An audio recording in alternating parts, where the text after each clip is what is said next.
Lalu bagaimana menyikapi perbedaan data kemiskinan Bank Dunia dan juga BPS, serta apa yang harus dilakukan untuk mewujudkan data yang akurat, khususnya soal angka penduduk miskin di Indonesia.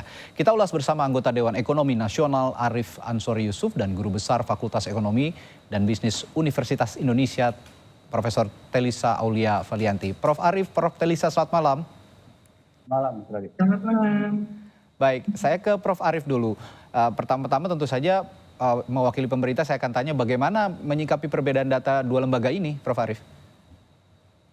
Jadi begini, ketika kita bicara standar Bank Dunia, kita harus spesifik ya. Standar Bank Dunia itu ada 3, satu angka. Ada garis kemiskinan ekstrim, ada garis kemiskinan standar yang dipakai lower middle income country, ada standar kemiskinan yang dipakai oleh upper middle income country. Yang banyak diperbincangkan tadi di atas itu standar kemiskinan yang dipakai upper middle income country. Yang dari ekstrim itu angkanya $3 per hari, itu dikalikannya dengan nilai konversi 6.000 per dolarnya ya. Bukan 15.000, 6.000 itu sering salah tuh tadi ya. Tadi 3 dikali 6.000 berarti $3 dikali 6.000 berarti 18.000 per hari, itu yang ekstrim. Nah, kemudian yang lower middle itu 4,2 ya, berarti sekitar $25.000 per orang per hari. Satu yang upper middle income itu 8,3 itu sekitar kali 6 aja ya, itu sekitar 50-an ribu lah per hari, itu 1,5 juta per bulan. Nah yang disebut-sebut tadi itu yang paling tinggi, itu garis kemiskinan di upper middle income country yang kalau disetarakan dengan rupiah per bulan itu 1,5 juta per orang per bulan ya. Nah ini adalah garis kemiskinan yang dipakai di upper middle income country.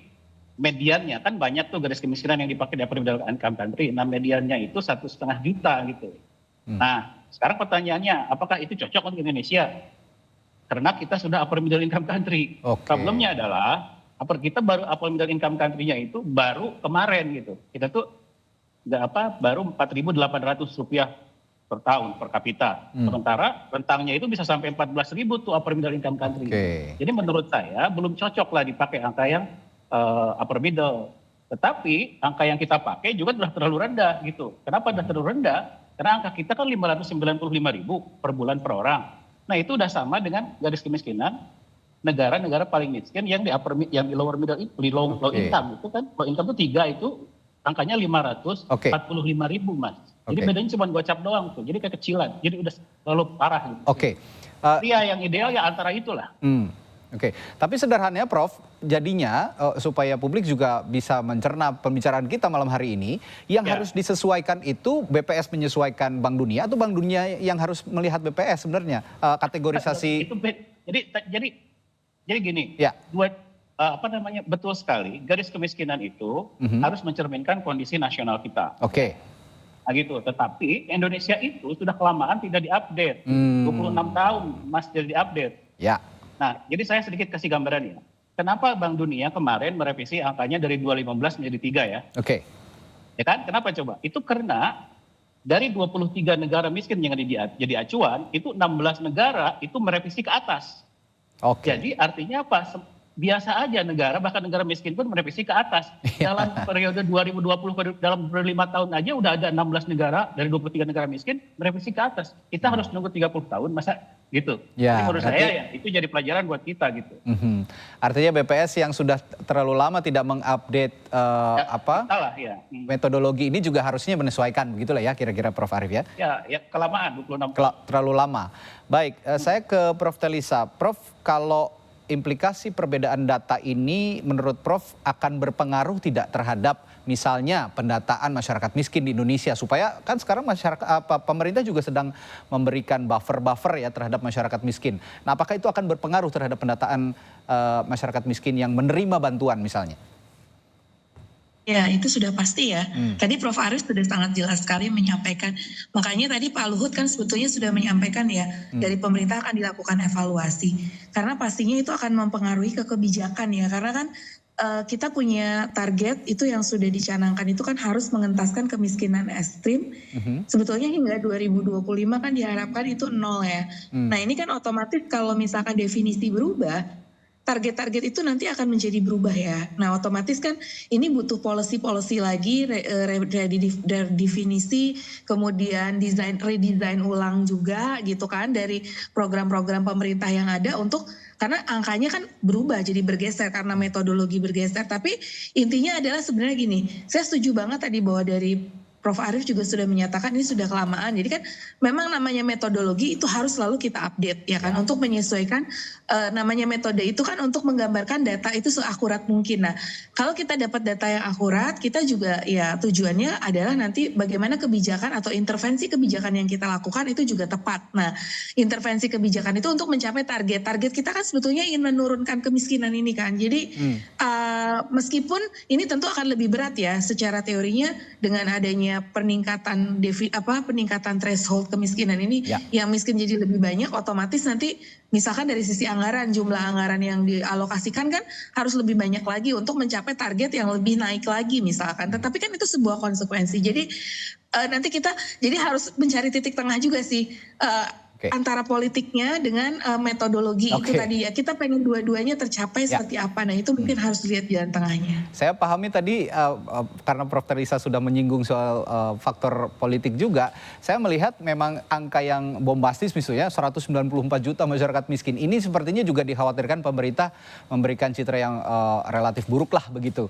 Nah bagaimana pemerintah juga bisa mengkomunikasikan bahwa ya ini data real, tapi ya ini yang harus kita tangani, masyarakat miskin yang jumlah sekian ini yang harus kita tangani. Bagaimana polanya untuk kedepannya, Prof. Teresa kira-kira? Iya, jadi nanti mungkin Prof. Arief bisa menjawab karena yang sekarang di pemerintah ya. Tapi yang setahu saya pengalaman di pemerintah sendiri bahwa itu memang benar. Namanya angka kemiskinan itu tidak mungkin lepas dari faktor politik karena itu berkaitan nanti dengan policy dan juga karena kemiskinan ini kan betul-betul bagian dari janji-janji kampanye juga kan, mengentaskan kemiskinan itu adalah bagian janji dari kampanye seorang pemimpin biasanya. Nah otomatis juga jadi tapi kan di satu sisi itu tadi ya kalau tadi kita harus lihat kondisinya lah. Tadi kan sudah dijelaskan ini kriteria yang sangat tinggi gitu dengan upper middle income dan lain sebagainya. Komunikasi kebijakannya itu juga penting. Jadi selain politik kebijakannya, komunikasi kebijakannya juga karena saya yakin masyarakat Indonesia juga sudah sangat well educated ya. Maksudnya menerima informasi itu di baliknya itu seperti apa gitu. Nah, tujuannya untuk memicu kita supaya kita lebih tepat lagi dalam mengklasifikasikan dan kemudian membuat kita jadi lebih aware sehingga kita juga memang harus meningkatkan ekonomi kita supaya kita bisa mengentaskan kemiskinan ini. Jadi memang harus kalibrasi lagi bagaimana target-target agar kita lebih sejahtera lagi seperti apa. Jadi minimal ini jadi memicu kita lah. Jadi anggaplah yang apa yang Bank Dunia sampaikan 194 juta walaupun itu terdengar bombastis tapi setidaknya membuat kita menjadi ini kita harus terpicu nih untuk lebih memperbaiki diri lagi untuk mengejar kesejahteraan masyarakat karena ternyata nggak serendah itu. Kita kan udah senang nih, udah mendekati target kemiskinan ekstrim 0% yang waktu itu ditargetkan 2025. Nah, tapi ternyata dengan adanya ini berarti kita harus bekerja lebih keras lagi. Artinya kemiskinannya tuh lebih naik kelas lah istilahnya tuh definisi miskin yang naik kelas itu tadi. Jadi kita lebih kesejahteraannya lebih tinggi gitu. Ya walaupun dengan target yang lebih tinggi tadi. Kalau tapi begitu harus kita cari yang kita mampu di mana yang sanggupnya gitu. Baik, kalau begitu tadi Prof. Teresa bilang komunikasi kebijakannya yang harus benar-benar ditata. Bagaimana Prof. Arief menjawab hal ini? Kalau yang dimaksud komunikasi, jadi gini, kalau kita merevisi garis kemiskinan misalkanlah yang masuk akal yang minimal menurut saya yang ideal ya, bukan berarti mengadopsi ya, minimal gitu ya, karena Indonesia sudah lepas dari upper middle income, tapi minimal standarnya harus lebih besar dari lower middle income. Kenapa lower middle income yang saya jadikan acuan? Karena tadi upper middle income kita baru saja masuknya. Berarti ini artinya $4,2 per hari per orang itu ekuivalen dengan sekitar 765 ribuan, antara 700, jadi minimal 700-an 800-an ribu. Nah kemiskinan kita itu akan menjadi sekitar 20% naiknya. Nah ini banyak yang khawatir ini akan menjadikan dipolitisasi. Tapi sebenarnya kan sosialis tadi seperti Mbak Talisa juga bilang asal sosialisasi dilakukan dengan baik gitu ya, itu masyarakat akan paham, itu satu. Terus kedua simpel aja. BPS tinggal mengumumkan garis kemiskinan selama sementara mungkin 5 tahun ke depan 2 versi aja, itu nggak masalah sebenarnya, itu dilakukan. Jadi itu salah satu bagian dari komunikasi. Itu salah satu bagian dari komunikasi. Saya ke Prof. Teresa lagi terakhir, ini kan BPS, ini koreksi kalau saya salah, dengan tolak ukur pendapatan 2.800.000 lebih ya per rumah tangga per bulan. Nah kalau dengan angka demikian, ini masih relevan nggak mengingat perubahan pola konsumsi masyarakat? Seperti misalnya meningkatnya konsumsi makanan jadi ini juga sudah berubah sebenarnya.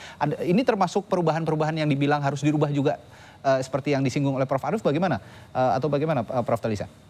Iya, jadi yang tadi juga kenaikan yang disampaikan oleh World Bank itu karena ada kenaikan dari biaya hidup juga ya. Jadi kan memang biaya hidup itu setiap tahun meningkat. Jadi ada kenaikan harga-harga komoditas. Jadi kenapa World Bank juga menaikkan selain tadi kita bicara kelas kelompok pendapatan, juga memang ada revisi akibat dari kenaikan harga-harga komoditas. Jadi seiring dengan kenaikan harga-harga itu kan otomatis jadi meningkat juga thresholdnya itu. Jadi memang makanya perlu diupdate itu karena kan kita tahu bahwa harga itu terus dinamis ya.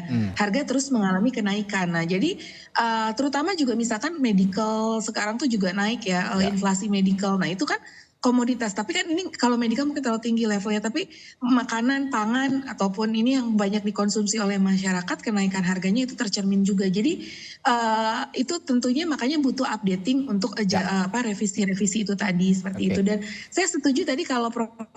Arief menyampaikan bahwa mungkin komunikasi itu sekarang kita mungkin ada dua, sementara di era transisi ini kita ada dua yang definisi sebelumnya karena itu mencapai sesuai dengan target sebelumnya, dengan definisi baru itu nanti jadi berapa. Jadi supaya masyarakat tahu yang sebelumnya ini yang updating, yang versi updating itu kita sekian persen, tapi kalau pakai versi yang lama sebetulnya sudah sekian gitu loh. Untuk kesinambungan dari policy historical yang lalu ya.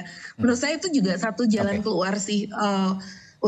Artinya juga pemerintah aware gitu loh. Jadi pemerintah mendengarkan masukan-masukan dari para ahli, para ekonom, para masyarakat bahwa ada suara-suara bahwa ini penting untuk artinya kita merevisi kebijakan itu untuk lebih baik bersama gitu dari perubahan metodologi tadi. Iya, jadi intinya pemerintah juga tidak usah khawatir dengan angka yang terkesan bombastis ya, 194 juta masyarakat miskin dari Bank Dunia. Tapi yang penting pemerintah masih bisa tetap fokus untuk menangani pengentasan kemiskinan di Indonesia, berapapun jumlahnya. Tapi yang pasti tadi masyarakat miskin yang disebutkan oleh Bank Dunia, Prof. Talisa mengatakan masyarakat miskin yang kualitas hidupnya sudah jauh lebih baik begitu sekarang. Begitu ya kira-kira Prof. Baik, terima kasih Prof. Talisa, Prof. Arief sudah memberikan perspektifnya malam hari ini. Selamat malam, sampai jumpa lagi.